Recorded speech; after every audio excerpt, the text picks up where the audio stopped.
Thank you very much, Susan. Thank you all for joining us this afternoon. I'm delighted to introduce to you Dr. Linda Valeri. She's coming to us from the Department of Biostatistics at Columbia University's Mailman School of Public Health. And the reason I invited Linda to speak to us is because she has expertise in mediation analysis. It's a topic that I think that interests a lot of us. Many colleagues have asked me about mediation analysis, and I don't believe there's anybody at CORE at the moment who claims to have an expertise in this area. So I was very happy to see that that is what Linda's own expertise is. In fact, she is an expert in causal inference with a focus on causal mediation analysis. She also is interested in measurement error and missing data. And being located in a school of public health, a lot of her work is based on real life applications. And her research, I understand, is involved in translating statistical methods into public health, in particular, improving our understanding of mental health, environmental determinants of health, and health disparities. So without further ado, I'm going to hand it over to you, Linda. Thank you once again for agreeing to speak to us. Sure. Thank you so much for the invitation, Nandita, and thank you for the nice introduction. From the title of the talk, a multi-state approach for mediation analysis with application in cancer survival disparities, it appears quite a challenging topic. So I just want to say that throughout the talk, there's going to be some rigorous parts and formulae, but I will try my best to really focus on the motivation why I think new methods for mediation analysis are important and why the framework of mediation analysis can be really useful in really understanding why health disparities arise. This is a line of work that I started during my postdoctoral fellowship with Brent Kuhl at the Harvard T.H. Chan School of Public Health. And I'm very happy that he introduced me to the methodological issues that arise in the study of determinants of health disparities. In this specific work, I would like to acknowledge my collaborators from the Université de Bordeaux, Hélène Jacques-Migadda and Cécile Proust-Lima, and my longtime collaborator, Jarvis Chen, who started working with me on these projects in 2016. So it's been a long time that I really wanted to accomplish this project. So the motivation for this work is that national health institutes, not only in the United States, in Europe, across the world, really rank as very high priority the identification and elimination of disparities in cancer-related outcomes. Several scholars and research in clinical populations and cohort studies have documented disparities across the cancer continuum. I here will focus on racial disparities in health, but we also find disparities at the intersection of income and other socioeconomic position factors. And it's still unclear the interplay of biological and behavioral and healthcare factors that might jointly determine these disparities in cancer outcomes. As a methodologist, as a biostatistician, what interests me about this problem are two facts. First, I'm interested in helping clinicians and scientists to formalize relevant questions about mechanisms leading to disparities in cancer outcomes, as well as about interventions to eliminate such disparities and clarify the distinction between studying mechanisms and studying interventions, taking into account that cancer is a complex disease that has a long latency period. And there is opportunity that there are several windows of opportunities for these disparities to arise, from the incidence aspect, so the factors that really lead to the development of the disease, the diagnosis of such disease, and after the disease is diagnosed, of course, the disease progresses and the decision of treatment is taken continuously in time. So in the research that I've done thus far, most of the data that I have at my disposal comes from either cohort study that enroll patients who have been already diagnosed, as well as cancer registries, where again, patients enter in the cancer registry when they are diagnosed. So I mostly focus on what can we do to reduce disparities in cancer survival, considering the window of opportunity that we have between clinical diagnosis and death. However, I don't discount the importance of research that can explain, what happens before diagnosis. However, data on this is limited. I focus in this presentation on racial disparities in colorectal cancer, which is the third most common cancer in the United States, with more than 100,000 new patients diagnosed per year, which unfortunately demonstrate widening racial disparities in survival. And this widening of disparities has not been explained. The specific potential determinant of racial disparities in survival that I care about in particular is differential access to treatment that can be characterized in several ways. In here, I decided to focus on a specific factor, the timing at which treatment is received. That is timing from diagnosed to first line of treatment. Of course, there are other factors that are important to characterize in quality of care. For example, what's the quality of the provider that is giving the treatment? What is the, whether the diagnosis is really appropriate, because there could be mistakes in diagnosis and mistakes in the treatment regime that is chosen. Of course, the framework I propose could be adapted to consider these multifactorial aspects of quality of care. But here I'm focused on a specific one that is also methodologically interesting: the timing at which treatment is received. And why is methodologically interesting? Because our question can be formalized within the context of mediation analysis, where our exposure is a race, is a self-reported race. The outcome is cancer survival, and the mediator is time to treatment.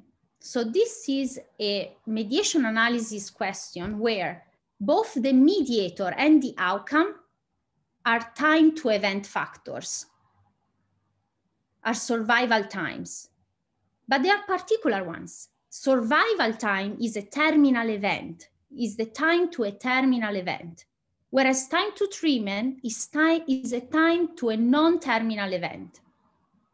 So methodologically, studying this mediation analysis context, where we want to understand the role of timeliness of care, is challenged by what we call semi-competing risks, where we might not observe time to treatment because the patient might die before receiving treatment. Okay, so this is the methodological setup.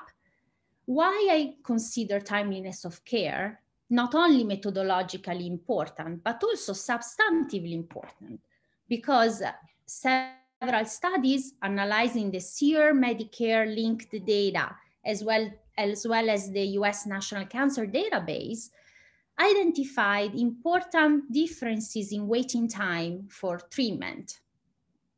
And this has been observed not only for colorectal cancer, but also for all the other cancers considered, such as breast, prostate, and lung cancer. So in red here, I have the scientific question that I want to address, and I claim that we can use mediation analysis to answer this question. If we were to intervene to eliminate differences in the time to treatment distributions, such that the more disadvantaged groups were observed to be treated as timely as the more advantaged groups in terms of survival, how much would we reduce disparities in survival? So here, note that I use specific language. So I want to intervene, and I want to intervene on a distribution, on a time to event distribution. So this is a causal inference problem where our intervention is not saying, oh, I want to learn my counterfactual outcome if everyone was treated at 1 month after diagnosis. That's a type of a fixed level intervention. Here I claim that is very implausible that we can fix for everyone the time to treatment at 1 month from diagnosis. It's also unrealistic to think that you might want necessarily to have the same time to treatment for everyone, because people have different comorbidities, might have more, different priorities, right, in being treated. So now I want to think about an intervention that says, okay, let's, and we will see, we plot the waiting time to surgery distribution. And let's say that we want to fix it.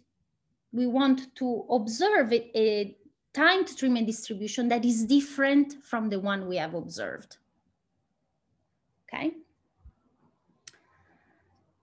So again, what is this type of question formally? If you then go and read the paper on mediation analysis, how can you map what I'm doing with a mediation analysis? So asking, what is the racial disparities in survival if I fix the time to treatment distribution to a certain level I choose? This is a type of direct effect, because the race effect on survival has to operate through pathways other than time to treatment if I fix it.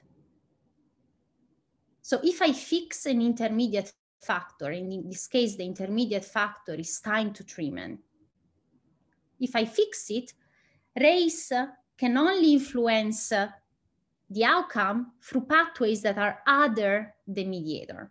So that's why the type of question I want to address involves estimating a direct effect. Here I show the intervention that I would want to implement in the context of the cohort study that is called CanCORS, which is a multi-site cancer cohort study. And here I plot the distribution of the waiting time probability for surgery. In the x-axis, we have time to surgery in months. And in the y-axis, we have the probability, the survival probability. So the probability that the time to surgery is going to be greater than a certain month. And in red, I have the waiting time for white patients. And in this green, light blue, I have the distribution for Black patients. So what we notice here is that the survival curve, so the waiting probability time for white is lower, is below the Blacks, indicating that whites have a shorter waiting time. So we wish to think, oh, what if these two curves completely matched so that there were no differences between the two racial ethnic groups? This is the intervention we think about. So now a little bit of background of why I think that we need a new methodology to address this question and studying what is the effect of matching two survival probabilities. And this is our intervention. Well, actually, there has been some recent work on studying total effects, so the effect of an exposure on an outcome, when the outcome competes with other ones. And there have been work by a group in Norway that is very strong, a group in Harvard, where they started defining new causal estimands to account for the fact that people might die before the time to the primary outcome is observed. Or they propose weighting approaches to adjust for this, as I defined before, semi-competing risks. However, none of this methodology is used or planned to conduct a mediation analysis like the one we want to conduct in this context. So specifically, I want to fill the gap that I have down here. I want to introduce new methodologies to estimate causal contrasts that help us study the role of non-terminal mediators, so intermediate and mediators is a synonym, that are time to events, in explaining the exposure effects on terminal time to events, such as death. Let me introduce some notation so I can define what are the objects that we want to estimate to address this question in the context of health disparities research. So R denotes our exposure race. X is cancer stage at diagnosis, which is a key confounder that has to be taken into account, as well as effect modifier potentially. T denotes waiting time to first line of treatment from diagnosis in months, which is a non-terminal event process. S denotes survival time, which is a terminal event process. And of course, patients can be censored. That is, they might be out of the study before either of these two events, T and S, or both, occur. We also denote with YT and YS the last observation times for T and S processes. And with delta T and delta S is the indicator for the event observations. That is, the delta T and delta S will take value 1 if the person is treated and if the person dies during the study. C is a vector of potential observed confounders of the time to treatment survival relationship. One important note here. If we think about our direct acyclic graph that you said, Linda, why you haven't showed me this before? So maybe I should have put it before, but hopefully now it's fine. This is the conceptual model. So we have an exposure race. We have our final outcome survival. And then we have something, some processes that happen between our racial ethnic status is revealed and the survival. That's also the complexity of health disparities research. That is, what is race? Where do we place it in this timeline? And I will discuss briefly this. So we think that intermediate between race and the survival, the patient is diagnosed, so is staged. And once the patient is staged, a treatment is recommended. And then there's some time that passes between the diagnosis, the clinical decision, and actually taking the treatment, being treated. And for different patients with different stages, we're going to have different regimes that are recommended. And here in my analysis, you will see I will focus only on stage 2 patients for whom their first line of treatment is surgery, because these are very different from stage 4 patients, for example, for whom their first line of treatment would be chemo. And it's a very different, this is basically a different population. So our analyses are actually going to be stratified according to the stage at which patients are diagnosed. So in this context, I think about our intervention primarily focuses on the waiting time for surgery. I'm not claiming that our procedure is causal with respect to the racial ethnic status. That is, we look at different subgroups of our population. In this case, there is the subgroup of the Black patient and the subgroup of white patient. We don't want to intervene on that. We just ask. If we observe a difference in survival between the group of Blacks and the group of whites, if we were to intervene on the waiting time for surgery in these two groups, how much of these differences would be eliminated? So I'm very clear about this because I don't think that with the self-reported racial ethnic status, we can actually claim that we can intervene on race. I really don't want to live in a world where everyone is white or everyone is Black. It doesn't make any sense. It would make sense, if we had information about discrimination, that is perception that the patient felt that it was dismissed in the way their treatment was given. But we don't have any data on that. I would definitely want to live in a world where no one feels discriminated. However, no data is present about this. So based on this conceptual model, I introduced some notation about how I formalize the intervention on the waiting time to surgery. With this little g in red, I denote when I want to intervene on time to surgery. And here I have in green the definition of what it means to me, that G. The procedure that I'm going to lay out enacts this intervention. What if we had a random generator from our computer that randomly generates time to surgery for everyone according to a distribution that I set? And I just randomly generate this time and I attribute it to the person.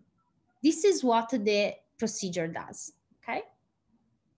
So our goal is to study what would be the potential S, which is the potential survival time, if I were able to randomly draw the time to surgery from this distribution that I set. So here are the two causal estimands that I care to estimate. One is the racial ethnic disparity in survival on the survival probability scale. So here is the probability, and here I denote with R equal 1, the group of Black people, and R equals 0, the group of white people. So the white patients are our reference. So we want first assess whether there is a racial disparity in survival by estimating the difference in the probability of surviving after time little s in the white group versus the Black group, conditionally on their stage and baseline covariates. And then I want to study this interesting direct effect, which I claim is very similar to what we would estimate in a mediation analysis framework, which is again very similar to the disparity measure that I have here in equation 1. The only difference is that I'm asking what would be the difference in survival probability between these two groups if I further intervened, including this little g. That now I'm asking, what if I intervened setting the time to treatment distribution to be the same between the two groups? How much would the survival probability be after that intervention? Okay, so once we estimate these two elements, the disparity and the residual disparity, which are formally called the total effect and the stochastic direct effect, I can also ask, how much of the proportion of this disparity would be eliminated if I intervened using this specific intervention G? In addition, we can also estimate another causal contrast, which I call here the stochastic indirect effect. This is the difference in the survival probability in the group of the most disadvantaged, here the black. If we compare their survival under the current situation, that is what we observe in nature, versus if we lived in a world where their waiting time to surgery was improved, was maybe faster, okay? This is what this little g indicates.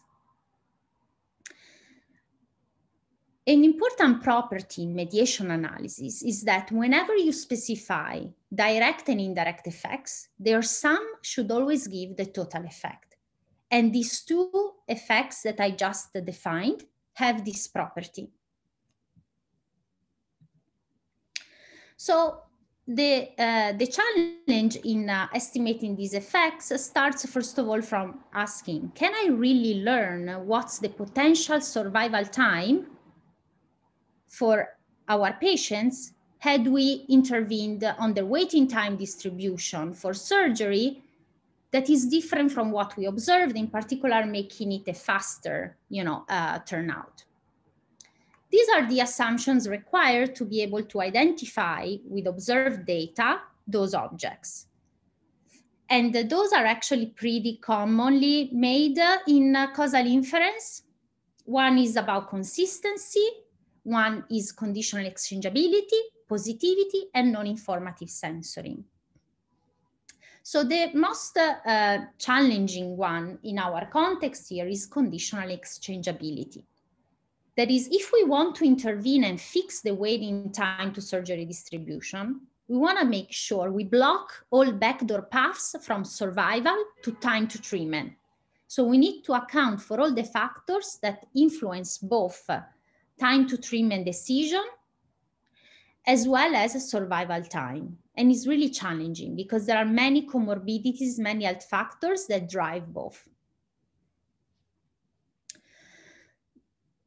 We show in our paper that if these assumptions hold, we can rewrite the stochastic direct effect as functions of observed data. So you see that I drop the little g under the S.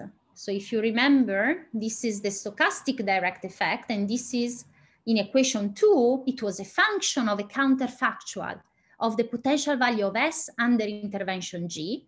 If those assumptions hold, I'm able to rewrite it as a function of the observed data. And this formula, which might appear a little complicated, we can just understand in the following way. It's the difference in survival probability between black and white marginalized over the waiting time to surgery distribution as observed among the white. Because our intervention says, what if everyone had the same time to treatment distribution as we observe it in the most advantaged group, the white? Okay, the next challenge is how do we estimate these survival probabilities, and how do we estimate the time to surgery distribution when we know that some of the patients might die before receiving treatment? So how do we tackle the semi-competing risk? This is tackled by studying the joint probability for the survival and treatment status. And I actually rewrite, I rewrite the total effect and this stochastic direct effect as functions of this joint probability.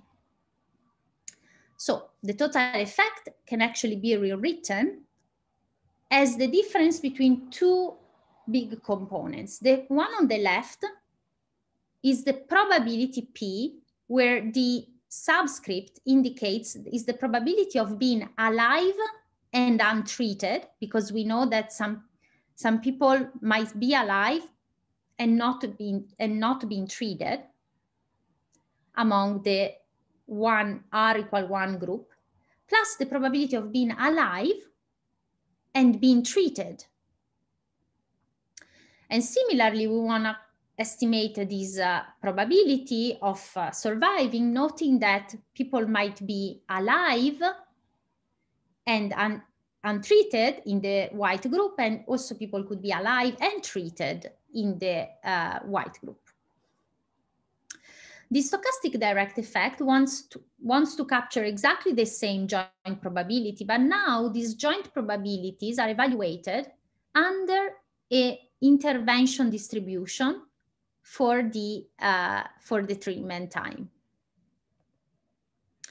And here I just show you, we don't have necessarily to understand this formula, is that these P terms can all be derived as functions of the hazards and cumulative hazards functions.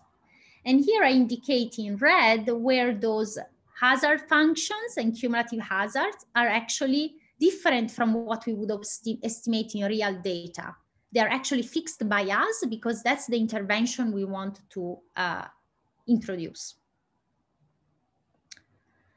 So what's the interpretation of this causal estimand that I said is very similar to what we would estimate in mediation as a direct effect? Is the average difference in the global survival between black and white if we had an hypothetical intervention such that the black patients have the same time to treatment distribution as observed in the white patients. Okay? This is what it is. How do we go about estimating these components here? Well, we need to learn what these cumulative hazards, so this big lambda, and these hazards, small lambda, are. And we can estimate that using multi-state models. That is, we can specify a joint model for these transition hazards. And here, on the right, I show you what are these transitions that we care about. We know that the patient can either transition from diagnosis to treatment, from treatment to dying, or alternatively, the patients might directly move from diagnosis to death. So here on the left, I have the hazard of transitioning from diagnosis to treatment as function of race, stage, and covariates. I have the hazard for transitioning directly to death, again, as function of the same covariates. And then I have the hazards of transitioning from treatment to death, which is in addition a function of the time at which someone receives treatment. That is, our claim here is that the earlier you are treated, the longer your survival will be. Okay? So in practice, what we would do, what our code does, is to fit a multi-state model for these transition hazards using the mstate-R package. We make a grid of times from 0 to the time s at which we want to compute the survival probability. And we take the fit from this multi-state model and we predict the baseline hazards and as well as the cumulative hazards for each element in this grid. Because if you look, what we need to compute here is an integral. So we need to sum over these predicted values at each level of the grid and we sum over them. This is what the algorithm does. Now we do this within a bootstrap so that we can account for the uncertainty in the estimation of this multi-state model and in estimating the causal effects. We evaluated our procedure comparing it to alternative approaches that people could use in the presence of semi-competing risks. So in particular, how could one analyze the data where people die before observing their treatment status? Well, one approach would be, let's just select the subjects who actually are treated, and let's exclude the people who die before receiving treatment. Another approach would be, well, if someone dies and the treatment is not observed, is like a censoring mechanism. So I can treat the fact that the time to treatment is not observed as a censoring factor. But this quality of the censoring is actually different. It's not a missing data, it's a non-defined because the person died. So what we show is that in the case of severe semi-competing risks, say 40% of the people die before receiving treatment, you can see that our multi-state approach, which is the black line, is basically matching the true effect, which is the black dot line, whereas the alternative approaches are severely biased with basically zero coverage probability for some of these effects. In our setting, the semi-competing risks are not that large. It's more about 10%. And we see that in those settings still, ignoring the problem of people dying before observing the time to treatment can still introduce bias. Coverage probability is not appropriate, it's below 75% in some settings. However, definitively in order to have very severe bias, of course, you need a lot of semi-competing risk. Applications where this could happen is racial disparities in kidney disease, where people are waiting for transplant, and there are important racial disparities in time to receiving the transplantation.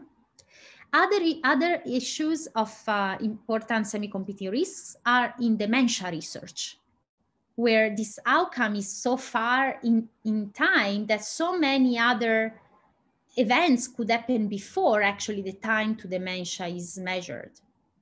So these are other applications where this approach could be helpful, apart from the cancer setting. So I conclude with the application of our approach, analyzing the cancer care outcome research and surveillance consortium data. And this is an interesting cohort because they really tried their best to involve medical centers that could match the areas of the cancer registry. And so it's a multi-site study, and they enrolled colorectal cancer patients. Another nice features of this data is that they had detailed information on health status, that is both cancer and non-cancer related, which we typically don't have in cancer registries.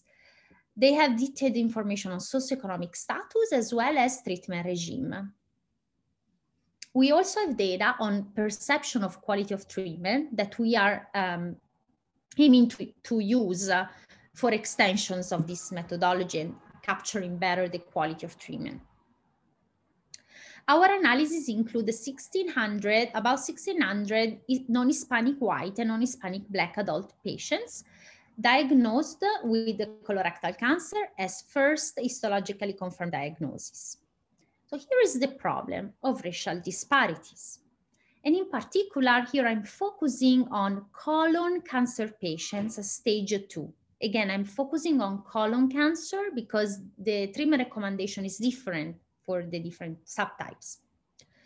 And here we see that there is also a disparity. So here we have the survival probability. And unfortunately here for the Blacks, we see that they have a faster hazard of dying than whites.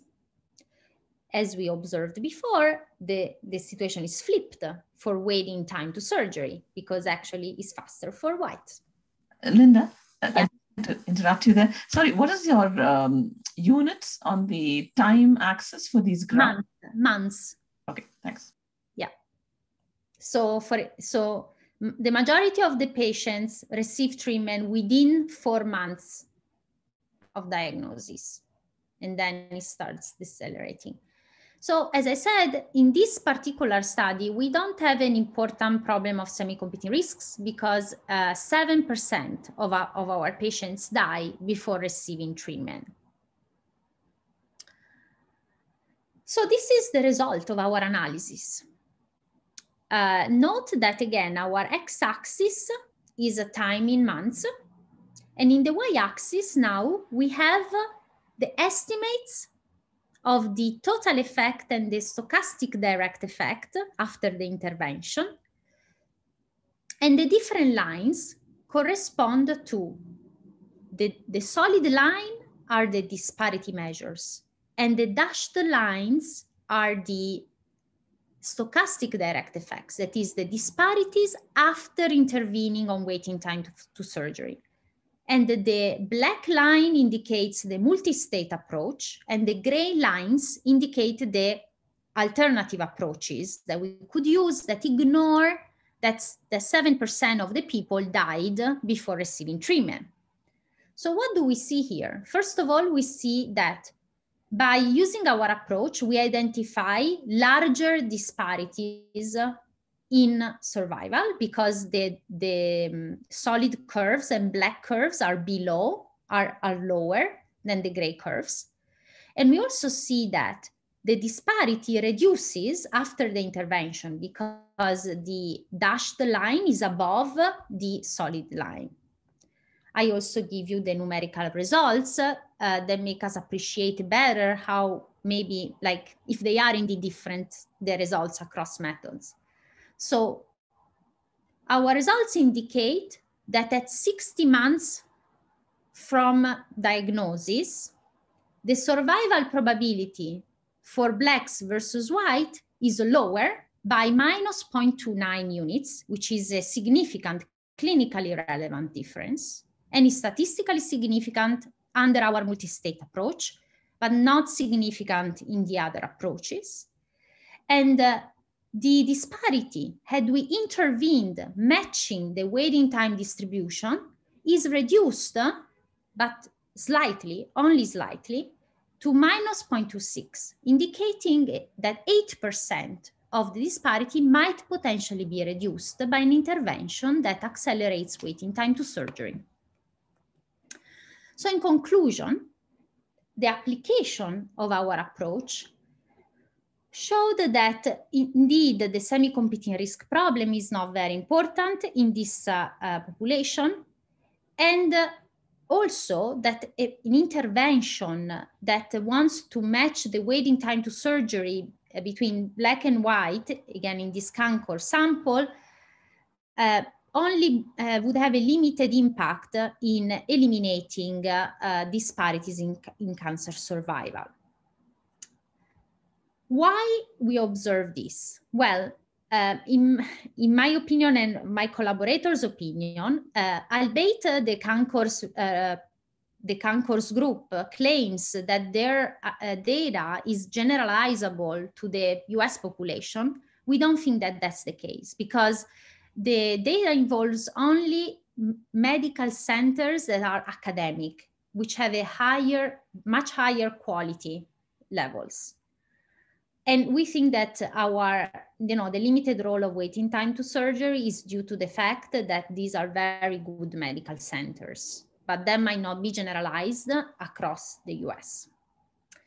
We also proposed estimands and semi-parametric estimators to evaluate the impact of interventions on time to event factors that might be both censored and truncated. And this is the innovation of our approach.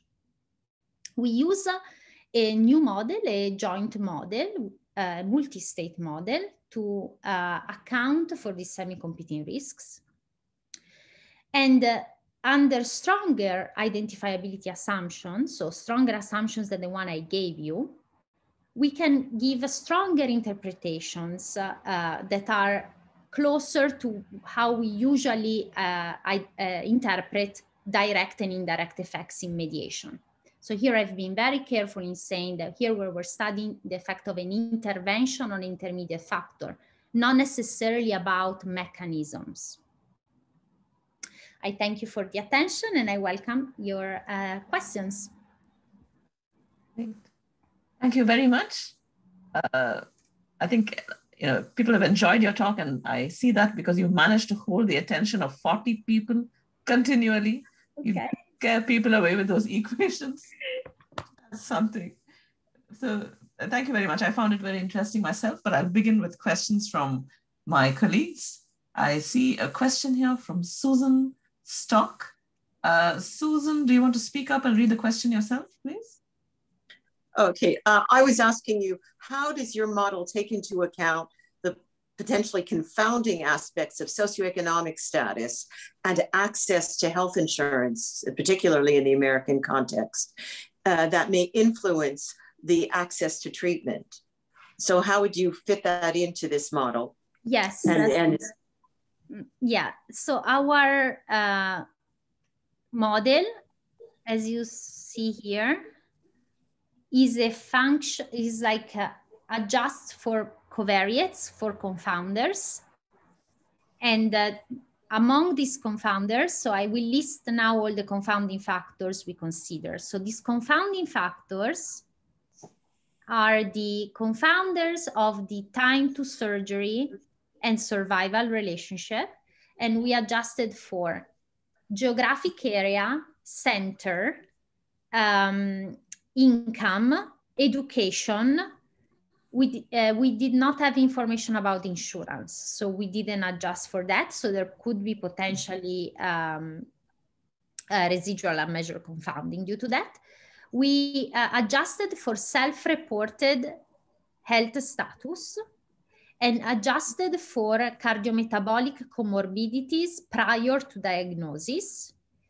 And we adjusted for age, gender. That's it. Just in relation to gender, do you think it's possible that these relationships might be different by gender and that it's worth doing this stratifying by gender and doing the analysis separately? So thank you for your question. That's a good question. So actually based on my work on the SEER cancer registry data, where we had 200,000 colorectal cancer patients we could analyze, I evaluated the heterogeneity of the racial disparities across gender, age, and income. And indeed, there was evidence of effect heterogeneity across these important demographics. And we tested these in the data here in CanCORS. And we only found evidence for interaction between race and income, but not according to gender. But that's basically the fact that in this cancer registry, we don't find as many heterogeneities as we find in the cancer registry is both due, I think, to power. We have only 1,600 people, but also potentially because this is they sample a different population, I think, of more affluent, going to better medical centers. So I think there's also a selection issue. Thank you very much. Sure, thank you for your question. Thank you. Yeah, that's very interesting. So you adjusted for a very large number of confounding variables. And yeah, that's why I like this cohort. The problem is that I wish it was more representative of the and those, like the gray lines that you showed us, I mean, are they without that adjustment entirely, or are they? No, the gray line, these ones you are mentioning, yeah, these are the alternative methods that I discussed in the simulation. Fine. Okay. Yeah, I would just be curious what that adjustment for confounding, if you take it out, what it does. But No, I haven't. I just produced the results adjusted for confounding. Okay, perfect. Thank you. Kaveri, it's actually Kaveri who said, call somebody who does mediation analysis. So Kaveri. Hi there, Linda. That was really, you were so gentle in how you presented it to us non-statisticians, those of us that are epidemiologists and physicians. So thank you so much for that. My question was about the 7% who died before treatment. Was that equal in proportion between Blacks and whites? Like, was there a differentiation there between? Yes. Yeah. And that's why the methodology would be important, because it's really informative, you know, this mechanism. So I'm suspecting for a number of confounding factors, you probably did find racial disparity, like stage of cancer. Was that? Yeah. So it's multiple hits probably. Mm-hmm. Right. A question from Jay Kaufman. Jay, would you like to ask a question? Hi. I don't hear you. Okay, all right. I'll read out his question then. He's saying, is there a published paper reference? I just posted it on archive. Oh, okay. It's on archive, MedArchives. Okay. Mm-hmm. And then you've got a question here from Teresa, we just met earlier. How will your results influence healthcare or health policy? So in this setting, I think the result, I don't think is generalizable enough to claim that we can impact policy. Actually, that's what we say in the paper. One should be really cautious in interpreting these results as saying that timeliness of treatment is not an important determinant. But definitely, my next step, I really wish I could have studied this using EHR data. However, getting access to these larger databases is difficult. So hopefully, someone will read my methods paper and will contact me and say, I would like to use it in my, linked database, because I've done research like linking SEER data with the cohort study, but especially in this, we could link to Medicare data, but that would only help understanding. So in the US, the Medicare data, which is the very rich electronic medical record data, is only for people above age of 65. So I would like to give recommendations also for younger patients, that the patients were diagnosed at earlier ages, but that could be a start. So the first thing I would do here is to try to understand how generalizable are the results from this cohort to the overall population. And after that, I would potentially give some clinical recommendation based on the analysis. Yeah. Thank you, Teresa. I hope that answers your question.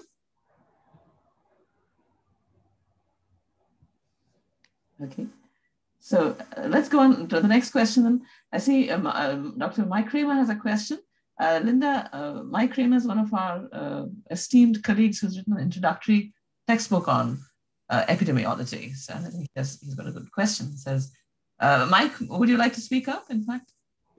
That's fine. I thank you for the talk. I too, as a non-statistician, found it very clear and very well presented. And love the Italian accent as well. Yeah, so, sometimes it makes me go a little slow. So I'm sorry for the people who said thought I was too slow. No, it's perfect. So I'm wondering whether I'm going back to this issue of income. And I'm wondering whether you may have controlled if income is on the causal path between race and delayed treatment, controlling for income could reduce the apparent mediation effect. That's a very good point. And that's basically in relation to my comment that I define these effects as conditional. So what I report here are, one important point to address here is that I'm not trying to intervene on race. So I'm not trying to say, look, what would be the world if everyone were white? And then, yes, in that case, it would be really complicated to interpret the income factor. Here, I'm basically saying for the group that have income level, below say 20K, that are white, let's look at their survival.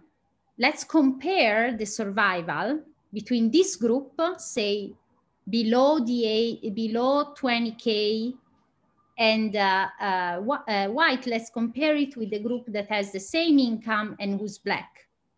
Okay, so I'm basically pushing, I'm using basically the intersectionality theory to push the fact that I'm more interested in the differences at the intersection of race and other demographic factors. And once I have characterized the groups that express, that have the larger disparity, let's look at this group. Say that in my case, I find actually that the middle income Blacks are the group that experience the largest disparity, stage 2, experience the largest disparity. Now, what if I intervene in this subgroup of people, the group of people who are the most disadvantaged? So you see, I place income as part of my exposure set, effectively. Because I'm intervening, if you see how I set my intervention G, I'm thinking what would be the time to treatment in the group of people that have a certain X and a certain C. But by conditioning on this on the same C, it seems to me you've reduced some of the racial effect on time to treatment. I'm showing the results according to different income groups as well. So yeah. I characterize it at the intersection of income, I mean, of all the demographic factors that that together with race, I just think that it might block. You can claim that it blocks, but the information I'm giving is real. That is, I'm showing what's the racial disparities, what's the racial disparity in the group of middle income patients, low income patients, high income patients. And that's a disparity that's estimated and it's present. And now I'm saying, how much is this disparity changing if I intervene on time to treatment? So it's true that I might be underreporting the initial disparity if someone is thinking that but I'm not claiming that I am showing the marginal disparity. I'm showing the disparity conditionally on these other demographic factors.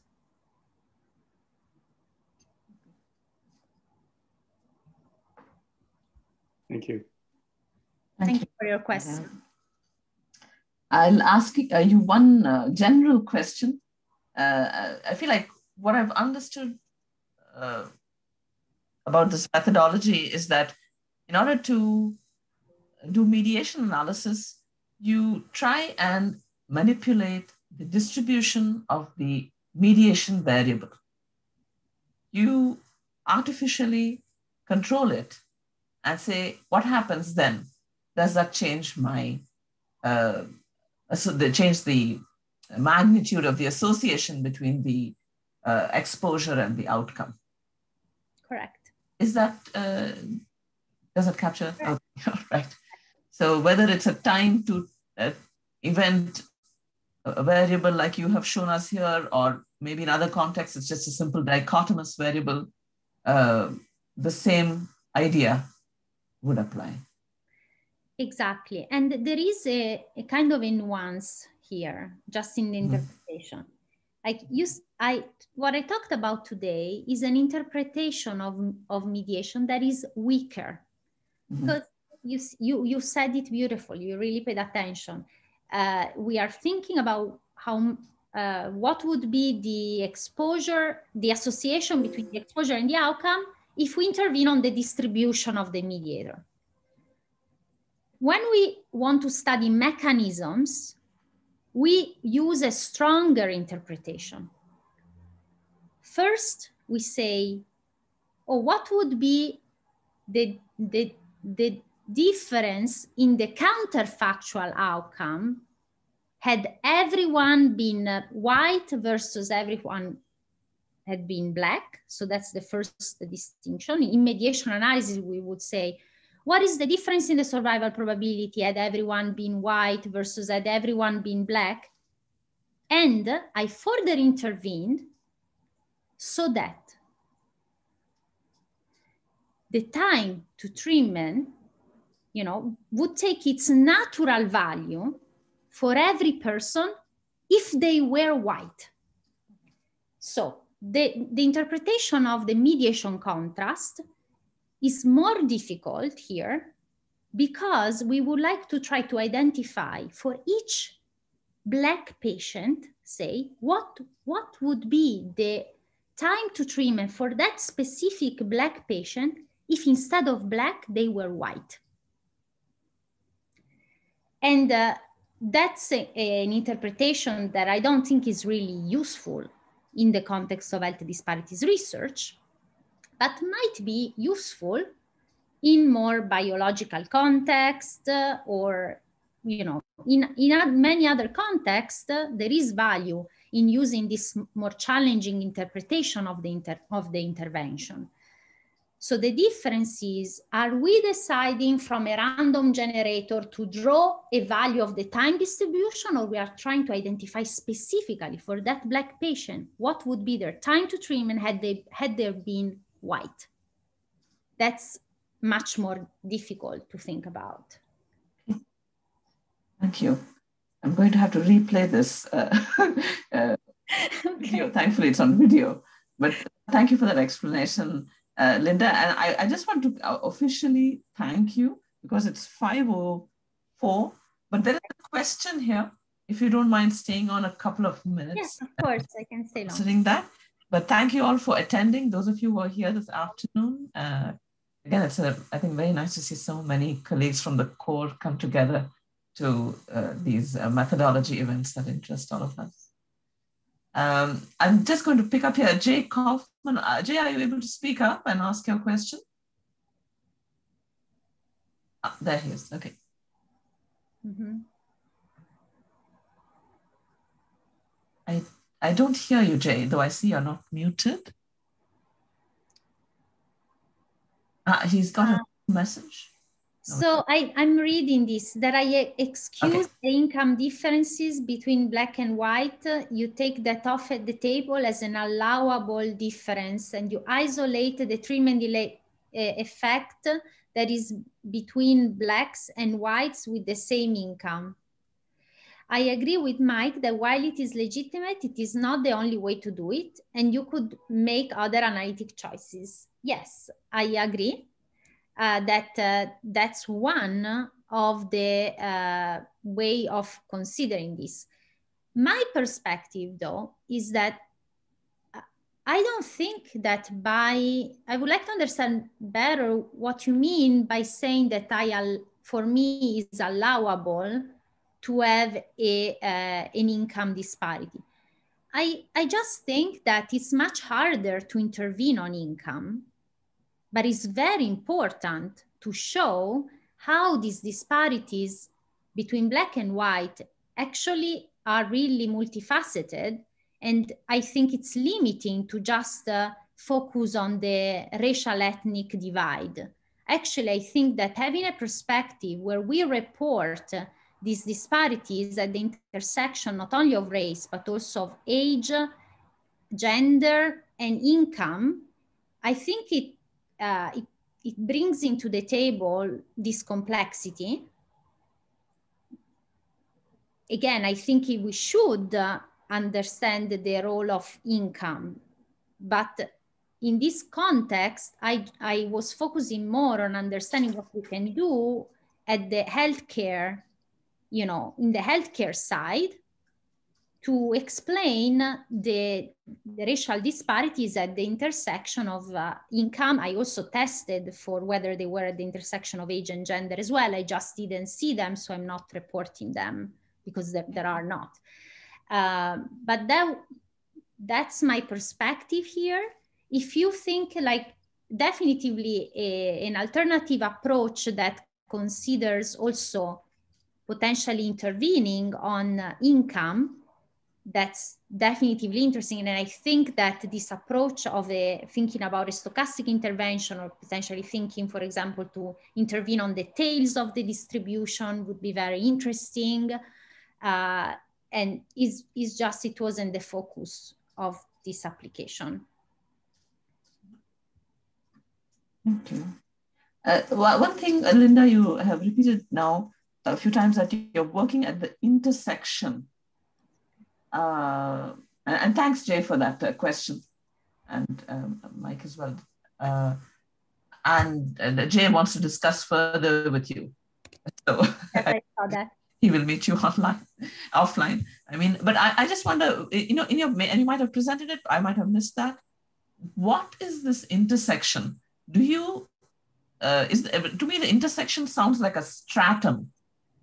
Yeah, sorry, I'm using a technical word that actually a colleague of mine has very beautiful papers, John Jackson.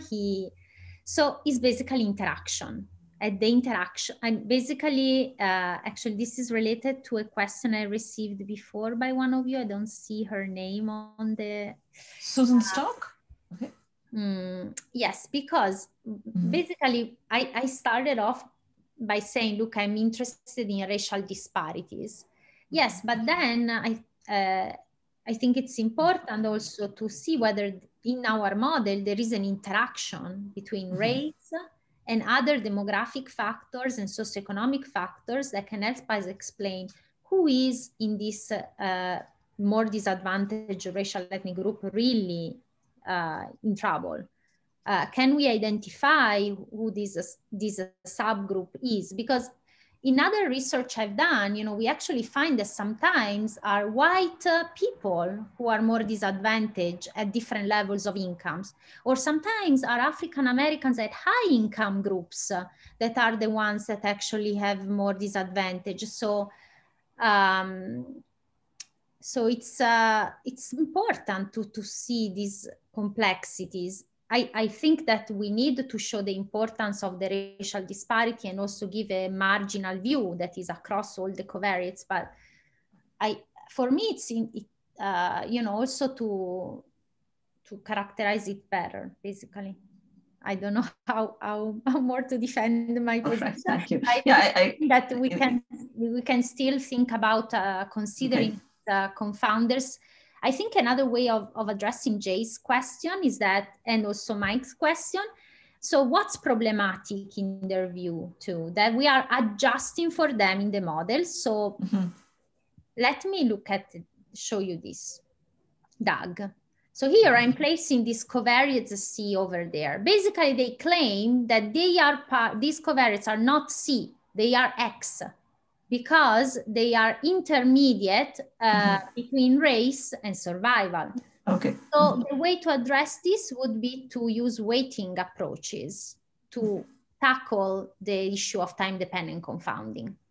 And we can do this. We can have weighted the regressions here. Okay, thank you. So indeed, I see Jay has posted a link to an article by Jackson. Yeah. And, Kabiri has a point. Kabiri, you want to speak up? Sure, we'll keep everybody really late. Poor Linda. I'm just thinking, I mean, the challenge is... Join the discussion.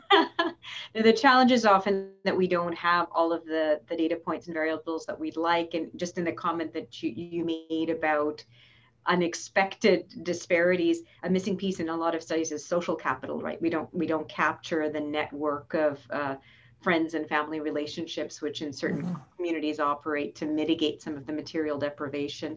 And I think part of what's stemming, and I share Michael and Jay's sort of, not concern, but it's really important to have income on the table explicitly. I think you're doing that, but we're all increasingly aware that while many racial disparities have been sort of historically subsumed under biological factors, in fact, a lot of it is socioeconomic, historic, and all of the structural issues that we're becoming more acquainted with. And income in a Black person may operate very differently from income in a white person. And I would think in general may buy them less opportunity, less access potentially, so that might not be enough to accelerate your care. So, you know, thank you for helping us trying to disentangle some of these issues for sure. Yeah. I actually, yeah, I mean, I know we don't have time, but I would be very interested in maybe having your views about, you know, the fact that I don't think a simple interaction can explain what you just expressed. that is beyond really an interaction between race and income. That is, for the same income, you know, there are different effects of, you know, across race. And I don't think even that's enough to explain this phenomenon. Well, we talk about income and we use it often, but there's also the concept of wealth, right? So my kids may not have much of an income, but they'll have some mild degree of wealth because I'm a doctor one day. And then someone who's a richer industrialist, their kids will have more opportunity. So we kind of collapse it into income, but that can't really account for the accumulated wealth and the opportunities to sort of gain that, and the status and the social capital. So it becomes very difficult to really disentangle all of that. Yeah, we don't have good data about it. Yeah. Right, but you've made a good start. Thank you very much, Linda.